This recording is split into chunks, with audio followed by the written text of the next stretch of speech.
فقد قال الله سبحانه وتعالى في القرآن الكريم بسم الله الرحمن الرحيم إن الله وملائكته يصلون على النبي يا أيها الذين آمنوا صلوا عليه وسلموا تسليما اللهم صل على سيدنا محمد وعلى آل سيدنا محمد وبارك وسلم সম্মানিত মুসল্লিয়ান কেরাম, আমরা সূরাতুল বাকারার 159 নম্বর আয়াত গত সপ্তাহে পড়েছি। তার কিছু অংশ আজকে পড়ব, এরপর আমরা ইনশাআল্লাহ সামনের দিকে যাব। গত আয়াতের কিছু গুরুত্বপূর্ণ অংশ গত বৃহস্পতিবারে আমাদের এখানে দোয়ার মাহফিল ছিল, বিদায় আমরা কিছু গুরুত্বপূর্ণ কথা হয়তো আপনাদের পর্যন্ত পৌঁছাইতে পারি নাই, যেটা খুবই গুরুত্বপূর্ণ বলাটা এবং আপনাদের জানাটা বড় জরুরি। সেটা হচ্ছে আল্লাহ রাব্বুল আলামিন এখানে ইরশাদ করছেন, ইন্নাল্লাযীনা ইয়াকতুমুনা মা আনজালনা মিনাল বায়্যিনাতি ওয়াল হুদা মিন বা'দি মা বায়্যানাহু লিন-নাসি ফিল কিতাব উলাইকা ইয়ালআনুহুমুল্লাহু ওয়া ইয়ালআনুহুমুল লাঈনুন। আমার নবী সাল্লাল্লাহু আলাইহি ওয়াসাল্লাম সম্পর্কে তাওরাত বলেন, ইনজিল বলেন, অর্থাৎ পূর্ববর্তী যত কিতাব আছে, ইভেন হিন্দুদের যে মহাভারত এবং অন্যান্য যে 4 বই 4 কিতাব, একটা জিনিস তো আমাদের মাথায় রাখতে হবে, সেটা হচ্ছে আল্লাহর দুনিয়ার ভাষা থেকে শুরু করে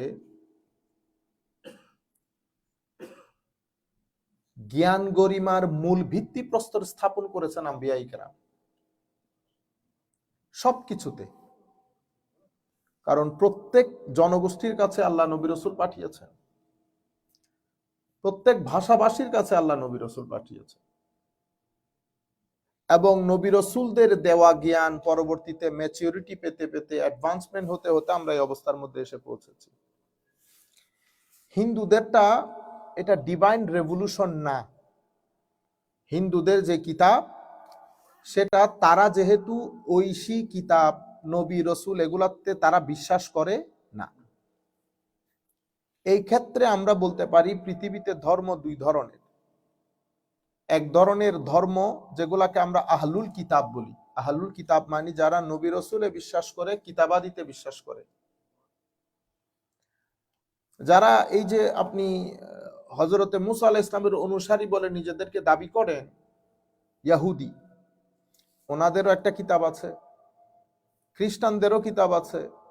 আমরা যেমন পরকালে আখিরাতে বিশ্বাস করি, তারাও কিন্তু বিশ্বাস করে না যে তা না। এবং একটা বিষয় হচ্ছে, আমাদের পবিত্র কোরআনে বর্ণিত অনেক কাহিনী, যেমন হযরত আদম আলাইহিস সালামের সৃষ্টি, হযরত ইউসুফ আলাইহিস সালামের কাহিনী, হযরত ইসমাইল আলাইহিস সালামের কাহিনী, আপনি তাওরাত এবং জবুরের মধ্যে, ইনজিলের মধ্যে বিষয়গুলা এখনো পর্যন্ত আছে। এখনো পর্যন্ত আমার নবী সাল্লাল্লাহু আলাইহি ওয়াসাল্লামের আগমনী যে বার্তা, সেটা আল্লাহ রাব্বুল আলামিন সমস্ত ডিভাইন রেভলিউশনের মধ্যে আল্লাহ দান করেছেন। হিন্দুদের কাছে যেই মহাভারত বা যেই হিন্দুদের যেই মূল কিতাব, সেটার ভিতরেও আমার নবী সাল্লাল্লাহু আলাইহি ওয়াসাল্লামের আগমনী বার্তা আছে। আগমনী বার্তা আছে। এ থেকে অনেক স্কলারগণ বলেন যে তারা বিশ্বাস না করলেও তাদের বইও কোনো না কোনো নবীর উপর নাজিল হয়েছিল। পরবর্তীতে তারা এটারে পরিমার্জন করতে করতে সবকিছু সরিয়ে ভূত পূজা, মূর্তি পূজা ঢুকিয়ে তারা এখন এই অবস্থার মধ্যে এসে পৌঁছেছে। একজন স্কলার খুব চমৎকার বলেছেন, আমরা প্রত্যেকে যদি আমাদের নিজ নিজ কিতাবের দিকে ফেরত যাই এবং নিজ নিজ যারা পূর্ববর্তী পুরুষ তাদের দিকে ফেরত যায়, পৃথিবীর 80% সমস্যা দূর হয়ে যাবে। 80% সমস্যা দূর হয়ে যাবে। যাই হোক, আমি এই বিষয়ে আর কথা না বলি। আমি শুধু ইহুদি বলেন, খ্রিস্টান বলেন, তারা তাদের কিতাবের মধ্যে আমার নবী সংক্রান্ত যেই কথাবার্তা, সেগুলাকে তারা হাইড করেছে। এটার উপরে আয়াত নাজিল হয়েছে যে যারা তাদের কিতাবের বিষয়গুলাকে হাইড করেছে, তাদের উপর আল্লাহর লানত, রাসূলের লানত, ফেরেশতাদের লানত। এটা আপন জায়গায় ঠিক আছে, কিন্তু মাসআলা যেটা আমি বুঝাইতে চাইতেছি, দূর দূরান্তে অসংখ্য উলামায়ে কেরাম আপনারা শুনতেছেন, উলামায়ে কেরাম এই আয়াতের ব্যাখ্যায় সমস্ত মুফাসসিরিনে কেরাম একটা মাসআলা, বরং দুইটা মাসআলা এনেছেন। একটা হচ্ছে আপনি যাহা জানেন তাহা অন্যকে জানাবেন কিনা। কারণ আমরা যারা টেবিলে বসে কথা বলি আমাদের জন্য থ্রেট বেশি। কেন? কোরআনে পাকের মধ্যে আল্লাহ বলেছেন, ইয়া আইয়ুহাল্লাযীনা আমানু লিমা তাকুলুনা মা লা তাফআলুন, তুমি যাহা করো না তাহা বলিও না। এবং আমাদের জিহ্বাকে আল্লাহ কেচি দিয়ে কাটতে আমার নবী দেখেছেন। এটা অনেক ভয়ানক কাজ। তা আমার তো কোনো খায়দে দরকার তো নাই, আমি অন্য কাজ করব। কিন্তু কোরআনের আরেক আয়াতের মধ্যে বলতেছেন না, যা জানছো তা জানাইতে হবে। যদি না জানাও তাইলে আল্লাহর লানত, রসুলের লানত, ফেরেশতার লানত। আমি দুইটা নাই পড়ে গেছি না। আচ্ছা, এটা একটা মাসআলা আনছে। আর একটা মূল বিষয় হচ্ছে আপনি কোন কথা কোন জায়গায় বলবেন, এবং এটা একটা আর্ট। সব কথা সব জায়গায় বলা যায় না। এজন্য উলামায়ে কেরাম, আমি গতবার আপনাদেরকে মাসআলাটা বলেছিলাম যে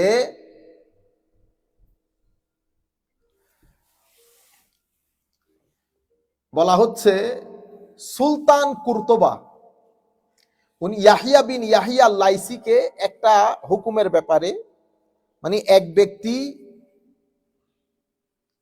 ইচ্ছাকৃতভাবে একটা কাজ করেছে, যেই কাজের কারণে রোজা ভঙ্গ হয়ে গেছে। ইচ্ছাকৃতভাবে কি কাজ করেছে আপনারা বুঝতে পারতেছেন।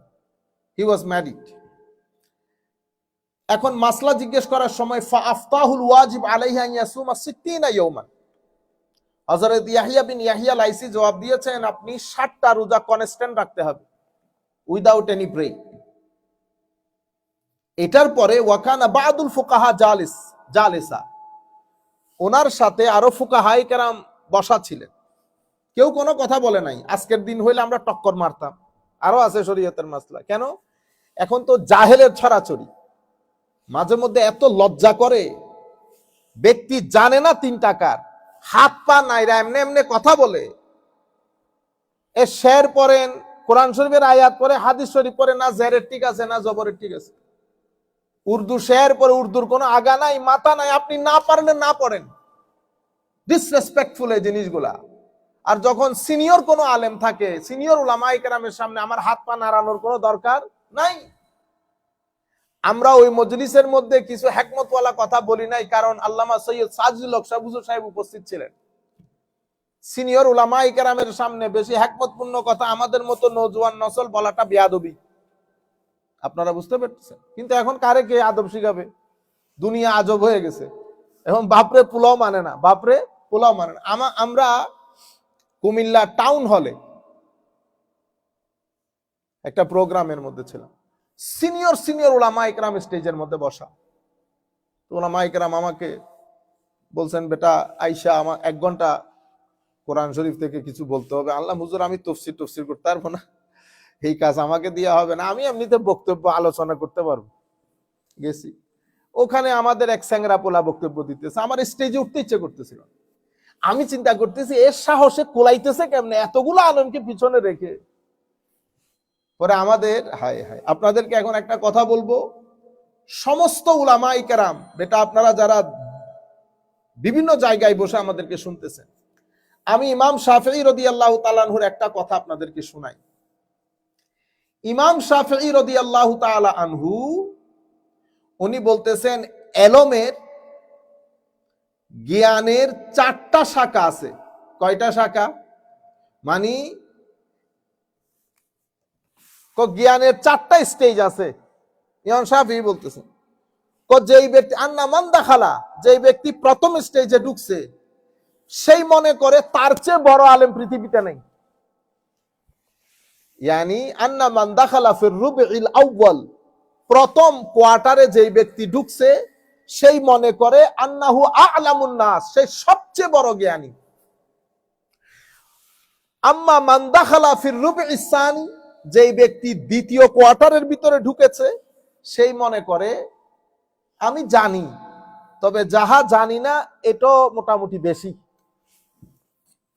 ওয়া আন্না মান দাখালা ফির রুবইস সালিস, যে ব্যক্তি তৃতীয় কোয়ার্টারে ঢুকছে, সে মনে করে আমি যা জানি আর যা জানি না, যাহা জানি না এটা মিলিয়ন মিলিয়ন মিলিয়ন, যাহা জানি অ্যাজ কম্পেয়ার টু যাহা জানি না একেবারে সামান্য। দেখছেন, ওয়ান্না মান দাখালা ফির রুবইর রাবি, যেই ব্যক্তি চতুর্থ দরজার মধ্যে ঢুকে গেছে, সেই ব্যক্তি মনে করে আন্নাহু আজহালুন নাস, সেই ব্যক্তি সবচেয়ে বড় মূর্খ। আপনারা জিনিসটা বুঝতে পেরেছেন? প্রথম রুমের ভিতরে ঢুকে সেই মনে করে আমার মতো বড় জ্ঞানী কেউ নাই, আলামুন নাস। দ্বিতীয় রুমের ভিতরে ঢুকে মনে করে যে না, আমি যাহা জানি না এখনো অনেক বেশি। তৃতীয় রুমের ভিতরে ঢুকে মনে করে যে যা জানি না এটা সংখ্যা অনেক বেশি। চতুর্থ রুমের ভিতরে ঢুকে মনে করে আমি আসলে কিছুই জানি না। আজীব বিষয়, এবং এটা এটা এটা বহু আজীব। সমস্ত বড় উলামায়ে কেরামের মুখে আমরা শুনি, যেমন আমাদের ডক্টর আলী জুমার মতো আলেম, যাকে বর্তমান যুগে ফকিহে মিসর, মিশরের ফকি ইমাম শাফেঈ রাদিয়াল্লাহু তাআলা আনহুর ছায়া ইমাম শাফেঈ বলা হয়। উনিও মাসলা মাসাইল বলার সময় বলতো, বেটা ফকির আনা লা আরিফ শাইআন, কিচ্ছু জানি না আমি। না লিল্লাহ, যদি কিচ্ছু না জানে তো আমরা কোথায় বসে আছি? আপনারা বুঝতে পেরেছেন? তাইলে সম্মানিত উলামায়ে কেরামের প্রতি আমার বিশেষ অনুরোধ, আল্লাহর ওয়াস্তে বেটা হাত পা নাড়ানি বন্ধ করে দেই আমরা, নাম্বার 1। নাম্বার 2, সিনিয়র কোন আলেম যদি আপনাদের স্টেজের মধ্যে থাকে, আল্লাহর ওয়াস্তে এক কোনায় দাঁড়াবেন, এক কোনায় দাঁড়াবেন, দাঁড়িয়ে হাত পা নাড়ায়েন না। আর বেশি তফসিরের কিতাব, হাদিসের কিতাব, অমুক কিতাব সমুক কিতাব এগুলো উলামায়ে কেরামের সামনে বলিয়েন না। মোটামুটি মুখতাসার যা বলার, যদি ঘন্টাখানেকও সময় পান, আদবের সাথে যতটুকুন কথা রাখার ততটুকুন রাখবেন। আমরা আমাদের উস্তাজ আল্লামা শেরে মিল্লাত মুফতি উবাইদুল হক নাঈমি, যাকে জমানা শেরে মিল্লাত বলতো, শেরে মিল্লাত মানে জমানার বাঘ, আসলে বাঘ, আসলে বাঘ। ওনার উস্তাদ হচ্ছে ইমাম আহলে সুন্নাত আল্লামা নুরুল ইসলাম হাশিমি মুদাজিল্লুহুল আলী রাহমাতুল্লাহি আলাইহি। হুজুর তো দুনিয়া থেকে পর্দা করেছেন প্রায় 100 বছর বয়সে। এগুলা হচ্ছে আপনি যদি দেখেন না, শুধু দেখলে হয়, কোনো ওয়াজ তাকরীর করতে শুনতে হয় না। এগুলার জিন্দেগির মধ্যে আপনি এলম আমল অনেক দূরে, একটা সুন্নতের গরমিল আপনি কোনোদিন পাবেন না। ডান করতে শুইতে বলছে, আমি জিন্দেগির মধ্যে হুজুরকে বাম করতে শুইতে দেখিনি। এবং 12 দিন ব্যাপী ঈদে মিলাদুন নবী করতেন হুজুরের দরবারের মধ্যে, মাদ্রাসায়। পুরো বাংলাদেশের সবাই তো ছাত্র, নইমি সাহেব হুজুর ছাত্র মানে সবাই তো ছাত্র। হায় হায়, হুজুর এই আশারের পরে দুজানু হয়ে বসতেন। আমরা এখানে 2 মিনিটের মধ্যে, এই যে আমি এখনো তো দুজানু হয়ে বসতে পারি নাই, পায়ের ব্যথা আছে। হুজুর এই বুড়া বয়সে 2 জানু হয়ে বসতেন, এই যে বসছেন প্রস্রাবও তো আসে না। আজীব বিষয়। সমস্ত আলেমরা বুড়া বুড়া হাফেজ সমস্ত উলামায়ে কেরাম যেতেন আমাদের দেখা মতে। এ কতক্ষণ পর পর যাইতেছে বাথরুমের মধ্যে, এই বেটা বসা তো বসা, উঠেও না নড়েও না। তারপরে একদিন আমরা শুনেছি জিনিসগুলা, হুজুরকে জিজ্ঞাসা, হুজুর আপনি এত কষ্ট করে বসে থাকেন যে, কবেটা কি বলতে কি বলে ফেলবে উলামায়ে কেরাম, আমার মজলিসের বদনাম হয়ে যাবে, আমার মজলিসের বদনাম। আমি বড় বড় আলেমকে ওয়াজ করতে, হুজুরা সবাই দাঁড়াইতেন এক কোনায়। একদিন এক আলেম বলতেছিল, মুসলিম শরীফের রওয়ায়াত বলে সাহাবায়ে কেরাম 72 জন ছিলেন। হুজুর মজলিস থেকে উঠে বলে, বেটা 72 না 75 জন ছিল। ও আমার হুজুর বলছে 75 জন। দেখছেন নি অবস্থা? এখন তো কেউ বলারও নাই, দলারও নাই, সবাই তো মুকাররির।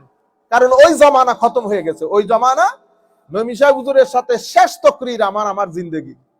আমাকে হুজুর তো জানেও না কে করবে, আমরা তো ছোটখাটো মানুষ। তো হুজুর জিজ্ঞেস করতেছে আমাকে, বেটা আমার পরে কে? আনলাম কেউ না হুজুর, আপনি চলে যান। তো পরে সবাই বলতেছে হুজুর করবে। কয় আচ্ছা আসো আসো করো, শুরু করো। আনলাম না, আপনি চলে যান। কই তো আমি চলে যাইতেছি। আনলাম না, এরকম চলে গেলে হবে না, এলাকা ছেড়ে চলে যেতে হবে। একেবারে আপনার গাড়ি যখন মাইল 1.5 মাইল চলে যাবে, মাইকের আওয়াজ শোনা যাবে না, তখন থেকে ওয়াজ, এর আগে না। কারণ সাহসের দরকার হয়। আমি জানি যে উল্টা পাল্টা হইলে ব্যাক করবে আবার, দে ডোন্ট কেয়ার এনিথিং। এবং আমি যেটা বলতে চাইতেছিলাম, হাশমি শাহ হুজুরের মজলিসে নইমি সাহেব হুজুর যখন ওয়াজ করতেন, নইমি সাহেব মানে শেরে মিল্লাত, দুনিয়ার বাসা আলেম সবাই নইমি সাহেব হুজুরের ছাত্র, আমাদের ওসি রহমান অমুক সমুক। সেই শেরে মিল্লাত ওয়াজ করতেন ওই কোনার ভিতরে, এমনি করে থাকতেন। হ্যাঁ হুজুর, হুজুর বলছে, হুজুর আমার হুজুর কি, হুজুর বলতেছে। কি এক জমানার মধ্যে, ওগুলা দেখে এখন এই জমানার মধ্যে যখন কথা বলি তখন আর ভালো লাগে। এবং এই ভদ্রলোক এতগুলো বড় বড় আলেম পিছনে, সে হাত পা নাড়াইয়া এমন এমন তফসিরের কিতাবের নাম ধরতেছে, আমি গ্যারান্টি সে চোখেও দেখে নাই। চেহারার লোকে যাইতে হবে না, চেহারার লোকে কিতাবটা যাইতে হবে। পরে আমি হুজুর এক যিনি আমাকে দাওয়াত করে, আমি আপনারা নাম বললে চিনবেন, আমি নাম বলতেছি না, বাংলাদেশের এখন সিনিয়র সিনিয়র আলেমদের মধ্যে অন্যতম। আমি বলছি হুজুর আপনি আমার কেন দাওয়াত করছেন এগুলাতে? কবে এটা কিয়ামতে, কিয়ামতে শুরু শুরু কি করবে, এখন শোয়ে বয়ে নাও। আমাকে বলতেছে কি শোয়ে বয়ে নাও, কি করবা কিয়ামতে, কিয়ামতে এসে গেছে, কিয়ামতের আলামত মনে করো। একটা আজীব পরিস্থিতি। এবং যিনি যত বড় মূর্খ, ওনার হাত মারানি তত বেড়ে যায়। আর আপনি প্রত্যেক দিন এই আপনারা যারা আছেন, আপনারা যে পরিমাণ ওয়াজ শুনছে, ভালো ভালো হুজুর তো অত ওয়াজও করে নাই, ঠিক না? আপনাদের বয়স আপনারা তো, আপনি এই নর্মাল কথাগুলা বলে শ্রোতাদের পাগল করে দেওয়ার দরকার আছে, বিরক্ত করা। কিছু লেখাপড়া করে না তো, পড়ালেখা নাই, একই ক্যাসেট এটা বারবার বারবার বারবার। জুমার মধ্যে যান, জুমার বই আছেন একটা, জুমার খুতবা, খুতবার কি বই থাকে? খুতবা মানে বক্তব্য, খুতবা মানে কি বক্তব্য। জেহালত মূর্খতা এই পর্যায়ে পৌঁছেছে। আমি চট্টগ্রামের এক গ্রামের মধ্যে, হেলাল ভাই চিনবে, তো করতেছি, হুজুরে তো খুতবা পড়ছে মোবাইল থেকে, বই থেকে পড়ে নাই। আপনারা বুঝছেন? মানে তারা মনে করতেছে এই খুতবা হয় নাই। কি পরিমাণ জেহালত পেয়ে গেছে আমাদেরকে। খুতবা মানি বক্তব্য, খুতবা মানি বক্তব্য। তা আমরা কি করি? আমরা বক্তব্য আরবিতে যেটা দেই সেটা বাংলাতে প্রথমে আপনাদেরকে শোনাই দেই, কারণ আমি আরবি পড়লে তো আর আপনারা বুঝবেন না। তো যেটা আপনাদেরকে আরবিতে বাংলাতে শোনাই সেটা আবার আপনাদেরকে একটু আরবিতে বলি। এই হচ্ছে খুতবা। এখন আমরা ওই 12 মাসের খুতবা, এটা ঘুরে ফিরে পুরো 12টা মাস মুসল্লিদেরকে শোনাই। এরপর আপনি বলেন হুজুর অমুকের পোলা আসছে মোবাইল দেখে। আরে আপনি যেই কথা বলতেছেন এটা তো সে, তার কোনো দরকার নাই তো। গোড়ার ওয়াজ দিয়ে কোনো দরকার আছে? গোড়ার যাকাত। আপনারা বুঝতে পেরেছেন? আজীব জমানা। এবং নরমালি আমরা যারা লিখতে জানি না, আরবিতে আমরা লিখতে জানি না, আমরা কি করব? এখানে অনলাইনের মধ্যে শত শত জিনিস আছে। আপনি একদম লেখাপড়া না করে বিসমিল্লাহ করে সকালে উঠে ওখানে দাঁড়াই যাবেন, এটা তো জুলুম হচ্ছে আল্লাহ রসুলের মিম্বরের সাথে। মিনিমাম 3 দিন তো আপনি খুতবার পিছনে লেগে থাকতে হবে, কি বলবেন কি বলবেন না, সোসাইটির মধ্যে কি ইস্যু আসতেছে, আমাদের তরুণ প্রজন্মের কি প্রয়োজন। মিনিমাম 3 দিন তো আপনি এটার পিছনে লেগে থাকতে হবে।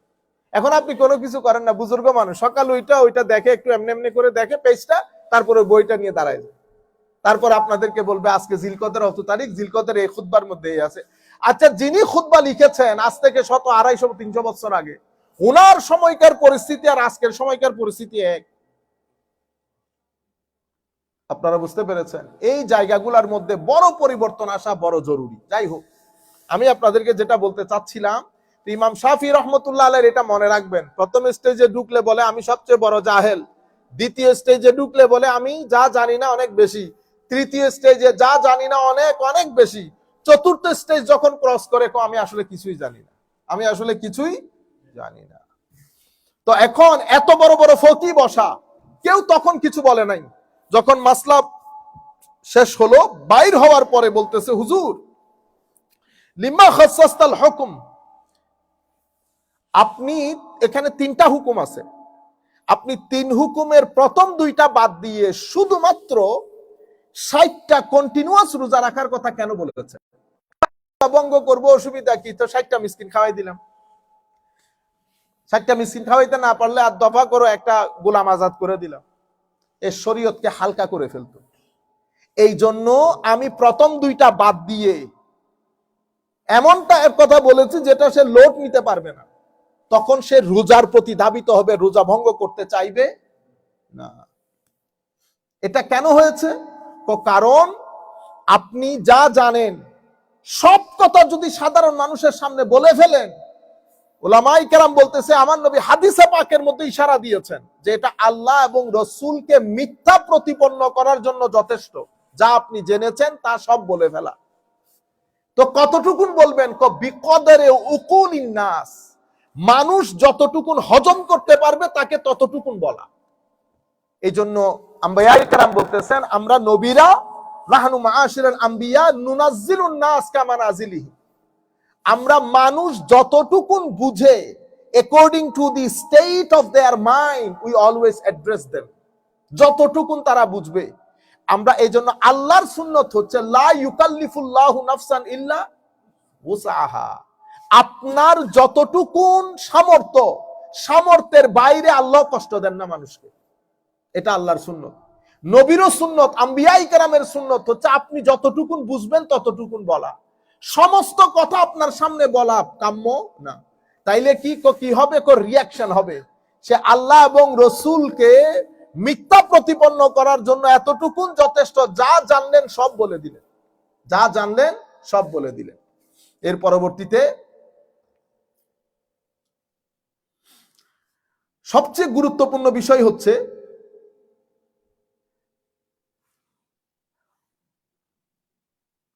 হাজ্জাজ বিন ইউসুফ হযরতে আনাস বিন মালিক রাদিয়াল্লাহু তাআলা আনহুকে জিজ্ঞেস করেছেন যে আল্লাহর নবীর জীবনে সবচেয়ে কঠিন পানিশমেন্ট কোনটা আল্লাহর নবী দিয়েছেন। আনাস বিন মালিকের মতো সাহাবী, মনে রাখবেন সাহাবী হওয়া, তাবেঈ হওয়া ওইটা এক জিনিস, আল্লাহর নবীর পক্ষ থেকে ইলমের মালিক হওয়া আরেক জিনিস। অসংখ্য বড় বড় তাবেঈ এমন ছিলেন, তাবেঈ মানে যিনি সাহাবায়ে কেরামকে দেখেছেন, আল্লাহ রাসূলকে দেখেন নাই ওনারা। হযরত শাবির মতো বিখ্যাত তাবেঈ, ওই তাবেঈর দর্সের মজলিসে অসংখ্য সাহাবায়ে কেরাম বসে ইলম শুনতেন।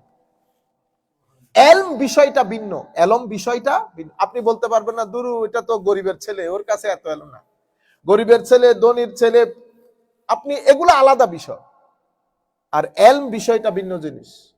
এরপরে ইলমের পরে হচ্ছে আপনি ইন্টারপ্রিটেশন দেওয়া জিনিসটা।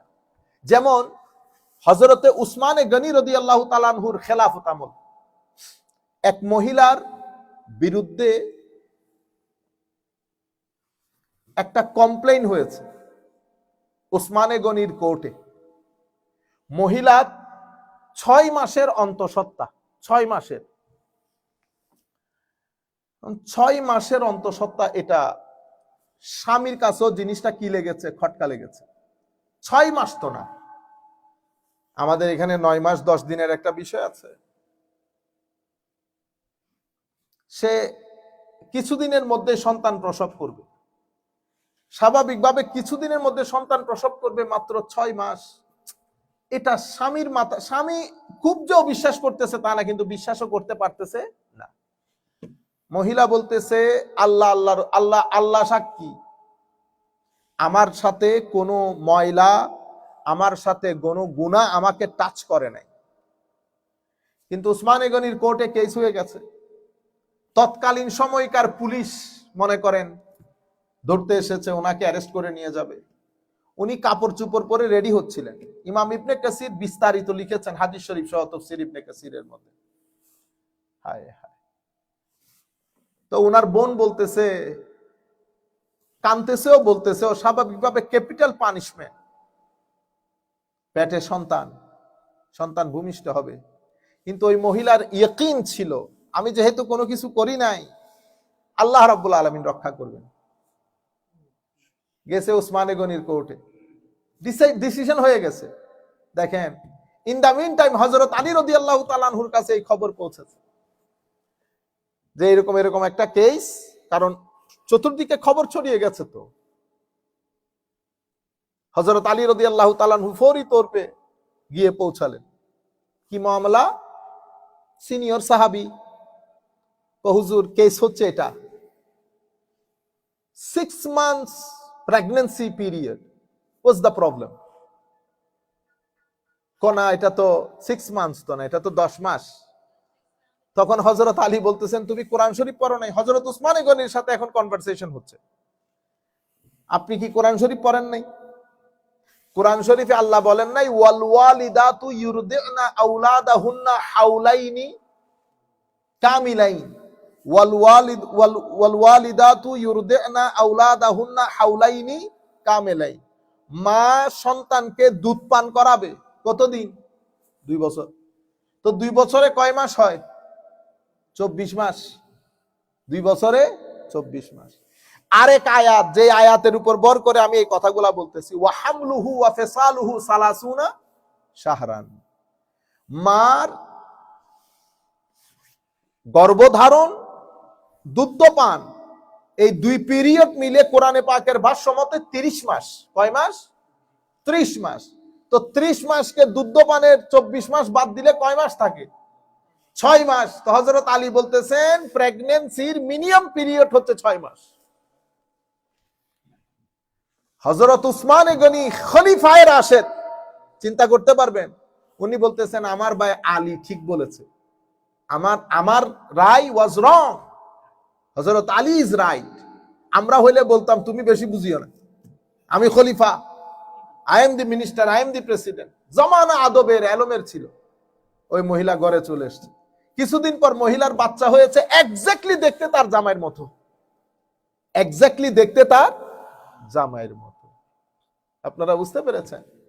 এই যে এটাকে বলে ফিকহুদ্দিন, আপনার ভিতরে ফিকা থাকা, মানে আয়াত আমিও পড়তেছি, অমুকও পড়ছে, অমুকও পড়ছে, কিন্তু ওখান থেকে আরেকজনের বুঝে যেটা আসতেছে সেটা এখানে আর কারো আসতেছে না। অদ্ভুত বিষয়। তো এখন মানুষ 2 জন, একজন ঘরের লোক, একজন বাইরের লোক। মাসলা আসছে, এলাকার মানুষ বলতেছে আমরা ঘরের লোক আমরা বাইরের লোক দেখছি। আমরা কিসের লোক দেখছি? বাইরের লোক। ঘরওয়ালি বলতেছে বাইরের লোক ছিল না, ভিতরের লোক ছিল। মাসলা পেশ খায়া গেছে না? হযরত ইমামে আজম আবু হানিফার কাছে মাসলা আসছে। দেখছেন অবস্থা? কারণ এটা তো ডিভোর্সের বিষয়। তো ইমামে আজম আবু হানিফা বলতেছে এটা ভেরি সিম্পল। দেখছেন না অবস্থা? খুব ভেরি সিম্পল। কি ওদের বাসায় কুকুর টুকুর ছিল নি? ছিল। তোমরা তখন কুকুরের কোনো আওয়াজ শুনছো? না, কুকুরের কোনো আওয়াজ শুনিনি। তুমি বেটা যাকে সন্দেহ করতেছো তাকে একটু রাতের দিকে তোমাদের দিকে যাইতে বলিও তো। তো ওদিক দিয়ে হাঁটার সময় কুকুর কি করে? গেউ গেউ গেউ গেউ করে। তো কুকুরের গেউ গেউ মানে মানুষ অপরিচিত ছিল, গেউ গেউ না করা মানে হচ্ছে মানুষ পরিচিত ছিল। সুতরাং ঠিক হবে না। এটা আল্লাহ রাব্বুল আলামিন এই এবিলিটি যাকে দান করেন, একই আয়াত সবাই পড়তেছে, তো একজন চুপ করে থাকে। আউলিয়াই কেরামের এলমের মধ্যে এত গভীরতা কেন? কারণ আমরা 2 ভাবে লেখাপড়া করি।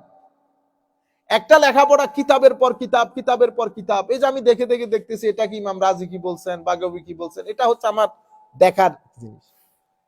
আল্লাহর ওলিরা দেখে, রাতে সিজদায় গিয়ে আল্লাহর দরবারে এলম খোঁজে।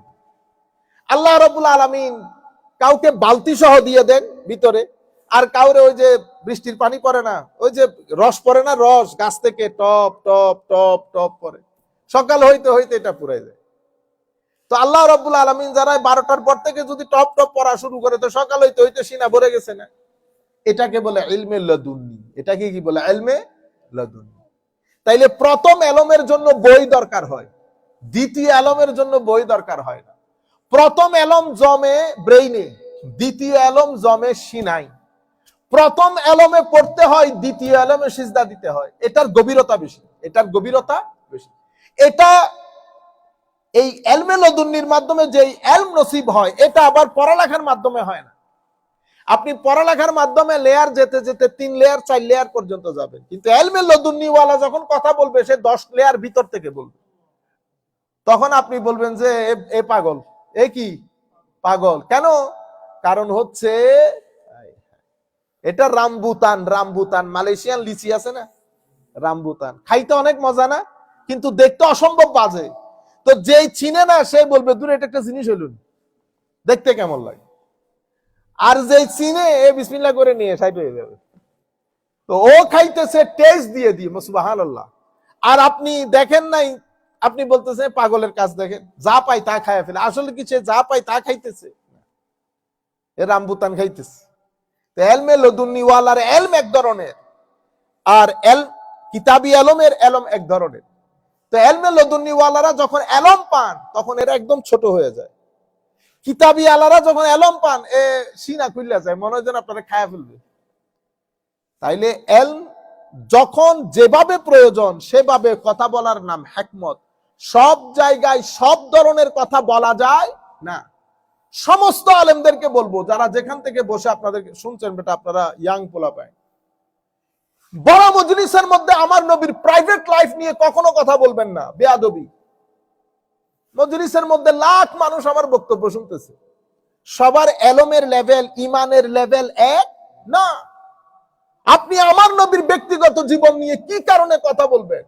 আয়েশা সিদ্দিকা রাদিয়াল্লাহু তাআলা আনহা যা বলার বলে দিয়েছেন, হুকুম যেটা সাবেত হওয়ার সাবেত হয়ে গেছে, আমাদের কাজ উদ্ধার হয়ে গেছে, এখন আমাদের ওগুলা বলার দরকার নাই। আপনি যখন এই কথাগুলা বলবেন, শয়তানের ওয়াসওয়াসা সহ মানুষ ভিতরে কত কিছু চিন্তা করবে। এই জন্য সব কথা সব জায়গায় বলা নিষেধ, আমার নবী হাদিসে পাকের মধ্যে নিষেধ করেছেন। ওয়াস্তকরিরের মধ্যে আফাঙ্গা লাফাঙ্গা ডাফাঙ্গা মার্কা কি বলেন, আগা নাই মাথা নাই, পুরো দিনটাকে হাসি মজাকের পাত্র করে দিয়েছে। তরুণ প্রজন্ম, শিক্ষিত প্রজন্ম, যারা সায়েন্স আর ঢাকা কলেজ বিভিন্ন ইউনিভার্সিটিতে পড়ে, তাদের কাছে আমরা একটা হাস্যকর পাত্র হয়ে গেছি। লাখ মানুষ দেখি আমার হুঁশারা, এক আজি বাজি অভিনয় শুরু করি, টুপি রাখি, টুপি খুলি, গান করি, ইন্না লিল্লাহি ওয়া ইন্না ইলাইহি রাজিউন। এরপরে এই সমস্ত আয়াত শেষ করার পরে আমার আল্লাহ এবার আয়াত নাম্বার 164, তার আগে বলেছেন ইল্লাল্লাযিনা তাবু ওয়া আসলাহু ওয়া বায়্যানু ফাউলাইকা আতুবু আলাইহিম ওয়া আনা তাওয়াবুর রহিম। এতটুকু আমরা পড়েছি, কিন্তু এখান থেকে যারা ফেরত আসবে, ইসলাহ করবে, ফাউলাইকা আতুবু আলাইহিম ওয়া আনা তাওয়াবুর রহিম, আল্লাহ রাব্বুল আলামিন তাদের তওবা কবুল করবেন, ক্ষমা করবেন। ওয়া ইলাহুকুম ইলাহুন ওয়াহিদ লা ইলাহা ইল্লা হুয়ার রহমানুর রহিম। আমাদের আল্লাহ, আপনাদের আল্লাহ এক আল্লাহ, আল্লাহ রহমান, আল্লাহ রহিম। এই সব কিছু বলার পরে 164 আল্লাহ রাব্বুল আলামিন ইরশাদ করছেন, ইন্না ফি খালকিস সামাওয়াতি ওয়াল আরদি ওয়া ইখতিলাফিল লাইলি ওয়ান নাহারি ওয়াল ফুলকিল্লাতি তাজরি ফিল বাহর বিমা ইয়ানফাউন নাসা ওয়া মা আনজালাল্লাহু মিনাস সামাই মিন মাইন ফাআহইয়া বিহিল আরদা বা'দা মাউতিহা ওয়া বাসসা ফিহা মিন কুল্লি দাব্বাতিন ওয়া তাসরিফির রিয়াহি ওয়াস সাহাবিল মুসাখখারি বাইনাস সামাই ওয়াল আরদি লাআয়াতিন লিকাওমি ইয়াকিলুন। আল্লাহু আকবার। আমার নবী বলছেন, এই আয়াতগুলা যারা পড়ে অতঃপর চিন্তা করে না, তারা ধ্বংসপ্রাপ্ত। এই আয়াতটা এতক্ষণ এগুলা বলার পরে আল্লাহ এক, আল্লাহ এক, আল্লাহ রহমান, আল্লাহ রহিম, এগুলো সব বলার পরে আল্লাহর একত্ববাদের উপর এই আয়াতের মধ্যে আল্লাহ 8টা দলিল দিয়েছেন, ন্যাচারাল সাইন। কয়টা দলিল? 8টা। কি বলেছেন?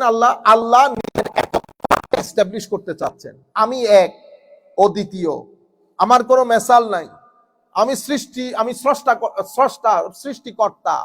সবকিছু পূর্ববর্তীতে আপনাদের সম্মুখে তুলে ধরেছেন, তুলে এখন আল্লাহ দলিল দিচ্ছেন। এই আয়াতের মধ্যে আল্লাহ 8টা দলিলের কথা বলেছেন। কয়টা দলিল? 8টা। এই 8টা দলিল দেওয়ার পরে আমার আল্লাহ বলছেন, ইন্না ফি যালিকা ওয়াস সাহাবিল মুসাখখারি বাইনাস সামাই ওয়াল আরদ লাআয়াতিন লিকাওমি ইয়াকিলুন। এগুলা আয়াত। এগুলা কি? আয়াত। তো যিনি বলেছেন, খুব চমৎকার বলেছেন, আল্লাহর আয়াত 2 ধরনের। কয় ধরনের আয়াত? 2 ধরনের। আয়াত মানে নিদর্শন। আয়াত মানে কি? নিদর্শন। আয়াত হচ্ছে এমন জিনিস যেগুলো আল্লাহর অস্তিত্বের উপর স্পষ্ট প্রমাণ বহন করে, এগুলাকে কি বলে? আয়াত। তো একটা হচ্ছে আয়াতে কুরআন, একটা হচ্ছে আয়াতে কুরআন, কোরআনের আয়াত, যেগুলো আমরা পড়ি 1 আয়াত, 2 আয়াত, 3 আয়াত। তাইলে কোরআনের আয়াতকে আয়াত কেন বলে? তো এগুলা প্রত্যেকটা শব্দ, প্রত্যেকটা নুক্তা আল্লাহর অস্তিত্বের এক একটা বড় বড় নিদর্শন, বড় বড় নিদর্শন। এটাকে বলে আয়াতে কুরআন। আয়াতে আরেকটা আয়াত হচ্ছে আয়াতে আকওয়ান। আয়াতে আকওয়ান। আয়াতে আকওয়ান মানে সমুদ্র, পাহাড়, জঙ্গল, আল্লাহর সৃষ্টির বৈচিত্র্যতা। এগুলা হচ্ছে পৃথিবীর মানচিত্রে, ইউনিভার্সের মানচিত্রে আঁকা নিদর্শন, যেগুলো আল্লাহর অস্তিত্বের উপরে স্পষ্ট প্রমাণ বহন করে। তো কিছু আয়াত চোখে দেখা যায়, কিছু আয়াত পড়তে হয়, কিছু আয়াত পড়তে হয়। এখানে যে আয়াতগুলার বর্ণনা দিয়েছেন, এগুলা কোরআনের আয়াত না, এগুলা হচ্ছে আয়াতে আকওয়ান, ইউনিভার্সের আয়াত, যেগুলো আপনার চতুর্পার্শ্বে প্রত্যেক দিন প্রত্যেক মুহূর্তে আপনি নিজের চোখে দেখতেছেন, ঘটতেছে। কি? ইন্না ফি খালকিস সামাওয়াতি ওয়াল আরদ, প্রথম নিদর্শন আসমান এবং জমিনের সৃষ্টি। আসমান এবং জমিনের সৃষ্টি, সৃষ্টি এবং আবিষ্কার দুইটা এক জিনিস না। এখন সৃষ্টি কাকে বলে? সৃষ্টি এমন জিনিস যেটা কোনো পূর্ববর্তী উদাহরণ বাদে না থেকে আল্লাহ করেন, তাকে সৃষ্টি বলে, তাকে সৃষ্টি বলে। আমি কিছুদিন আগে একটা ডিবেট দেখতেছিলাম, এক ভদ্রলোক, আমি নামটা ভুলে যাচ্ছি, এই টেসলার মালিকের নাম কি? Elon Musk. ইলন মাস্ক আর এক ভদ্রলোক হচ্ছেন ওই যে চাইনিজ, যিনি সবচেয়ে বড় ধনী, কি নাম, এটার নামও ভুলে গেছি। তো দুইজনের মধ্যে আর্টিফিশিয়াল যে ব্রেইন, ওইটা নিয়ে একটা ডিবেট হচ্ছে। আমার কাছে চাইনিজ ভদ্রলোক যে, সে সত্যিকার অর্থে উইজডম রাখে। তার কথা হচ্ছে humans are much more smarter than laptop, computer or whatsoever. কিন্তু ইলন মাস্ক বলতেছে না, এগুলা বেশি স্মার্টার, এগুলা বেশি স্মার্টার। এখানে আবিষ্কার এবং সৃষ্টি দুইটা এক জিনিস না। মানুষ আবিষ্কার করে, মানুষ সৃষ্টি করতে পারে না।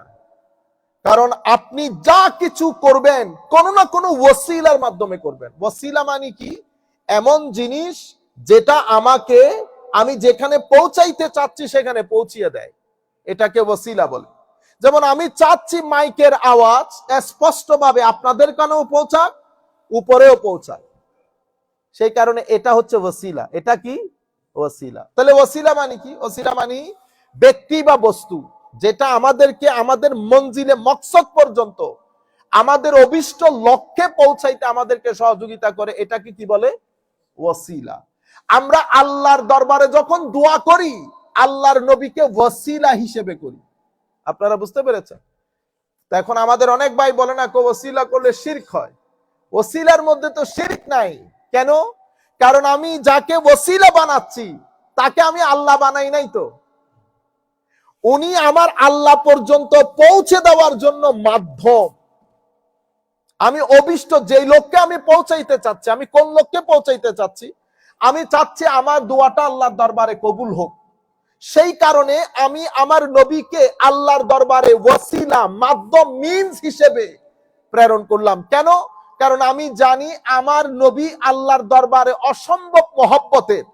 আল্লাহ অন্তত এই মহব্বতের দিকে তাকিয়ে আমার দোয়াকে রদ করে দিবেন না। এটাকে কি বলে? ওসিলা। এটাকে কি বলে? ওসিলা। তাইলে সৃষ্টি কাকে বলে?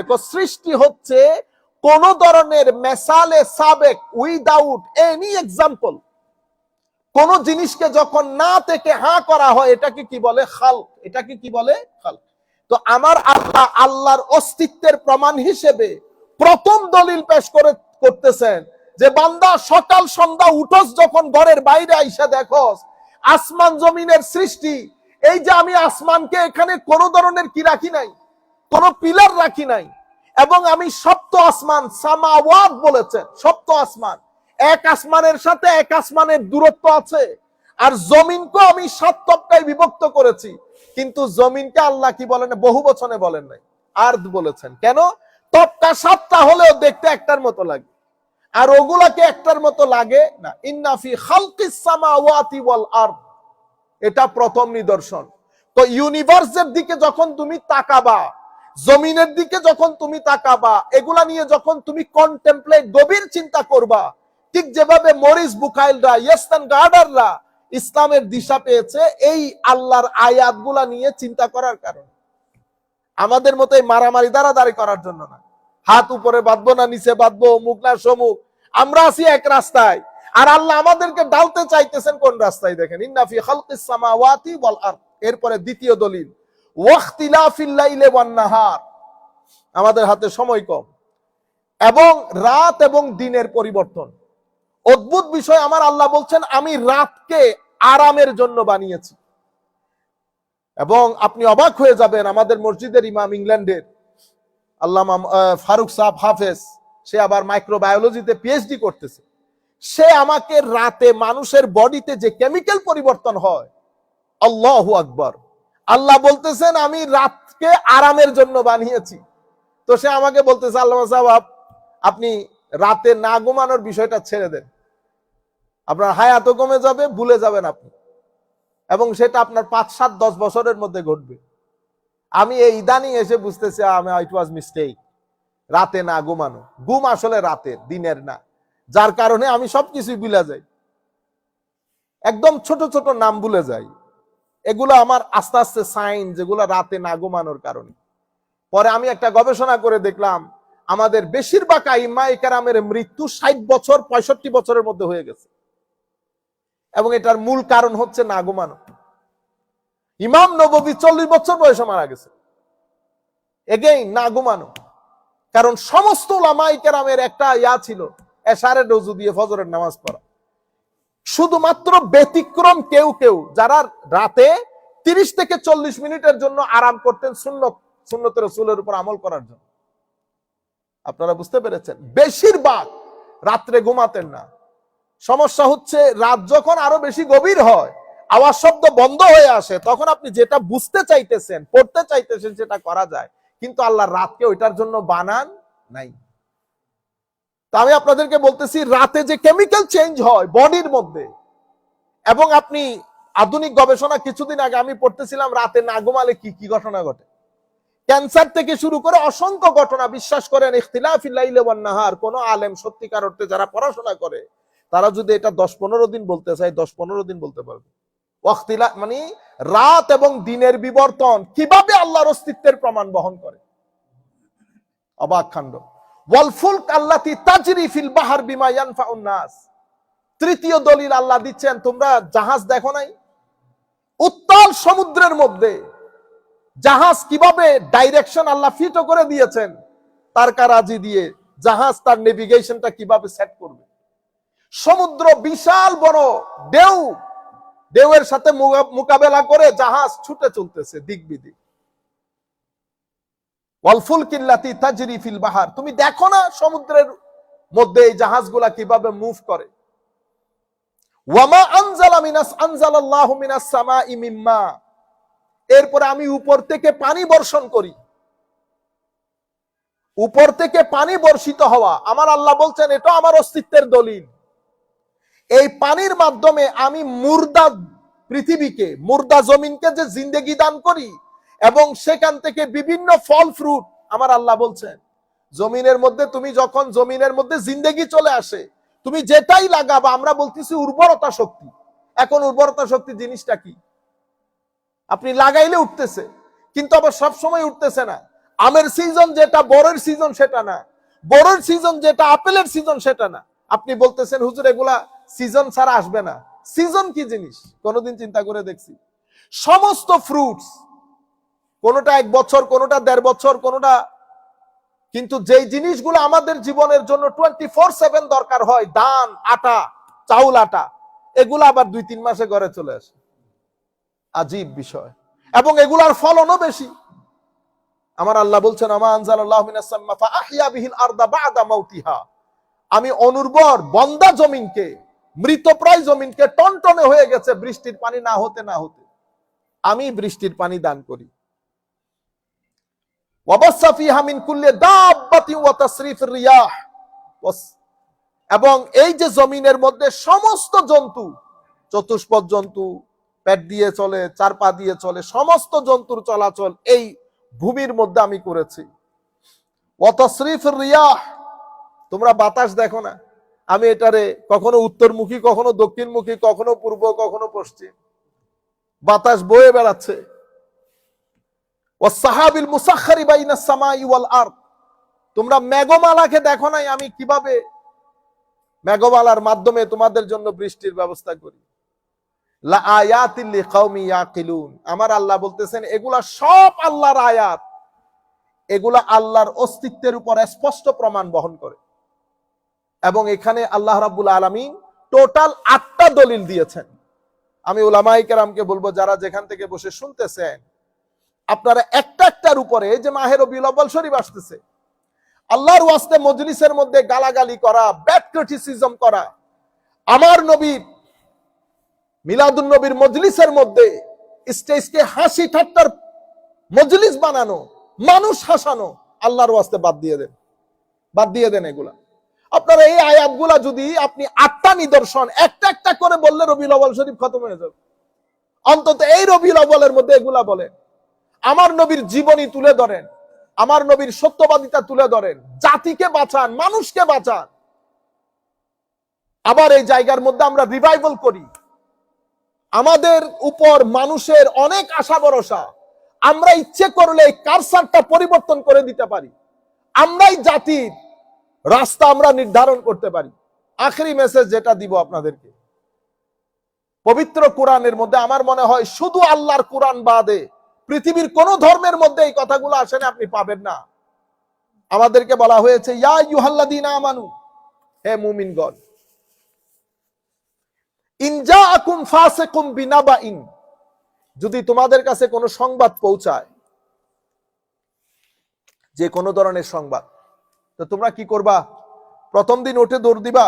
কোনা ফাতাবাইয়ানু, সংবাদ যেটা আপনাদের কাছে এসেছে সেটা নিয়ে পরিপূর্ণরূপে অ্যানালাইসিস করেন, হাউ ট্রু ইট ইজ, এটা সত্য, আদৌ সত্য কিনা। ওয়েট করেন, ফেসবুকে পরে দিয়েন, কমেন্ট পরে করিয়েন। ফাতাবাইয়ানু আন তুসিবু কাওমান বিজাহালাতিন ফাতুসবিহু আলা মা ফাআলতুম নাদিমিন। আমার আল্লাহ বলছেন, আপনার অসতর্কতার কারণে, অ্যানালাইসিস না করে কথা বলার কারণে দেখা যাবে আপনার মাধ্যমে পুরো একটা জাতি ধ্বংস হয়ে গেছে। মানুষ ব্যক্তিগতভাবে হোক, সামাজিকভাবে হোক, পারিবারিকভাবে হোক, মানুষ হেনস্থার শিকার হয়েছে শুধু আপনার ভুল বুঝে একটা কমেন্টের কারণে। ফাতুসবিহু আলা মা ফাআলতুম নাদিমিন। আপনি এটার কারণে দুনিয়াতেও লজ্জিত হতে হবে, কবরেও লজ্জিত হতে হবে, আল্লাহ রাসূলের দরবারে কিয়ামতের ময়দানেও লজ্জিত হতে হবে। মেসেজ কোনটা দিতে চাচ্ছি, সেটা হচ্ছে প্রপাগান্ডা। প্রপাগান্ডা বলা হয় অর্ধ সত্য অথবা একেবারে মিথ্যা একটা বিষয়কে সবাই মিলে একসাথে বলে সাধারণ মানুষকে ধোঁকায় ফেলে দিয়ে কথাটাকে সত্য প্রমাণিত করার চেষ্টা করা, এটাকে প্রপাগান্ডা বলে। হাফ বেকড, আধা সত্য অথবা একেবারে মিথ্যা, এটাকে সবাই মিলে সবার মুখে মুখে প্রচার করতেছে, করতে করতে এটাকে সত্য বানিয়ে দেওয়া, এটাকে প্রপাগান্ডা বলে। প্রপাগান্ডা আগে আমাদের সমাজের মধ্যে বলতে দালালি করিও না, কিন্তু সেই প্রপাগান্ডা এখন আর্ট হয়ে গেছে। আর্ট, ন্যাশনালি ইন্টারন্যাশনালি মানুষ বড় বড় অফিস নিয়ে বসে, তাদের সাথে বিভিন্ন মিডিয়ার যোগাযোগ থাকে, যোগসাজশ থাকে, তাদের হাতে হাজার হাজার কর্মী অনলাইনে কাজ করে। তাদেরকে আপনি কন্ট্রাক্ট করেন যে এই মেসেজটাকে আপনি বাংলাদেশের রন্ধ্রে রন্ধ্রে, পৃথিবীর রন্ধ্রে রন্ধ্রে পৌঁছাইতে হবে। তখন ডিল হয় একজনের সাথে আরেকজনের। হাজী সাহেব ডিল করতেছেন কিসের জন্য? একটা মিথ্যা সংবাদকে সত্য বলে প্রমাণিত করে কিছু মানুষকে অথবা কাউকে হেনস্থা করা, তার ক্যারেক্টার অ্যাসাসিনেশন করা। তখন আমরা কি করি? টাকায় হয় $1 মিলিয়ন, $2 মিলিয়ন, আল্লাহ পাক জানে কাহা তক যাতা है चीजें। এর পরবর্তীতে আপনি মিডিয়ার মাধ্যমে অথবা আমাদের ছেলেপুলে এরপরে শেয়ারের বাজার যে গরম হয়, দেখবেন আমি শেয়ার করছি, আপনি শেয়ার করছেন, ছেলেরা শেয়ার করতেছে, কমেন্টের উপর কমেন্ট, অথচ 2 দিন পরে প্রমাণ হয়েছে এটা একটা মিথ্যা কথা। সবাই, everybody become part and parcel of this propaganda. ইয়া আইয়ুহাল্লাযীনা আমানু ইন জাআকুম ফাসিকুম বিনাবাইন। আগে একটু ওয়েট করেন, দেখেন, অ্যানালাইসিস করেন এটার ভিতরে কোনো ট্রুথফুলনেস আছে কিনা। এনাফ ইজ এনাফ, যথেষ্ট হয়েছে। নামাজ দোয়া পড়েন, জিকির আজকার করেন, সবকিছুতে সাথে সাথে জানানোর দরকার নাই। সময় 2-3 দিন পার হলে দেখবেন দুধ কা দুধ পানি কা পানি হয়ে গেছে। কিছুদিন আগে রইসুদ্দিন হত্যাকাণ্ড হয়েছে, আপনারা সবাই জানেন না? মৌলানা রইসুদ্দিন হত্যাকাণ্ড। কি প্রপাগান্ডা হয়েছে জানেন? প্রপাগান্ডা হয়েছে, সে বুঝতে পেরেছেন তো তার বিরুদ্ধে প্রপাগান্ডা কি। এই প্রপাগান্ডাটা আমাদের বিভিন্ন লোক, ইভেন আলেমরা নিজেদের পেজ থেকে শেয়ার করেছে। কি সে এই ধরনের কাজে লিপ্ত ছিল, আপনি দেখছেন? এটাকে কি বলে? প্রপাগান্ডা। কেন করলেন? কারণ এর কেস যেন ক্যারেক্টার অ্যাসাসিনেশন, পরে আবার মহিলাদের ভাড়া করা হয়েছে, তাদের দিয়ে মিছিল করা হয়েছে, আবার তাদেরকে যা টাকা দেওয়ার কথা দেয় নাই সেটা নিয়ে খবর বের হয়ে গেছে। আপনারা বুঝতে পেরেছেন? সবাই কেমনে কেমনে পার্ট এন্ড পার্সেল হয়ে যায় মুসলিম জাতি, নাই কাজ নাই কর্ম, 24/7 আছে মোবাইল একটা হাতের মধ্যে, 2 মিনিটে যাকে আপনি যেই কথা আপনি বাইকে বলতে পারবেন না সেটা দাদাকে শোনাই দেয়, তুই তুকারি করে। আপনারা বুঝতে পেরেছেন? অদ্ভুত লাগে মাঝে মধ্যে, তুই তুক আরো কত ধরনের, মানে আপনি যদি সকালবেলা করেন বিকাল পর্যন্ত ঘুম আসবে না। এটা মানুষ এত বেয়াদবি কেমনে করে? আমি যেটা বলতে চাচ্ছি, এই কাজটা হারাম। যেভাবে মদ খাওয়া হারাম, বরং মদের চেয়েও এটা কঠিন হারাম, কারণ আপনি আরেকজনের ক্যারেক্টার অ্যাসাসিনেশন করেছেন, অথবা একটা জাতিকে, একটা দেশকে, একটা পরিবারকে, একটা ব্যক্তিকে আপনি হুমকির মুখে ঠেলে দিয়েছেন। এই কাজটা আপনারা করবেন না, আমরা করব না। আল্লাহর দরবারে দোয়া রইল। আমি কি কারণে বলেছি, কেন বলেছি, আপনারা যারা এই প্রশ্নটা করেছেন আপনারা জানান কেন করেছেন, কি কারণে করেছেন। আশা করি আমি এটার জবাব দিতে পেরেছি। ধন্যবাদ সবাইকে। আমরা সবাই একটু কিয়াম করব, কিয়াম করে আমরা মোনাজাতে চলে যাব।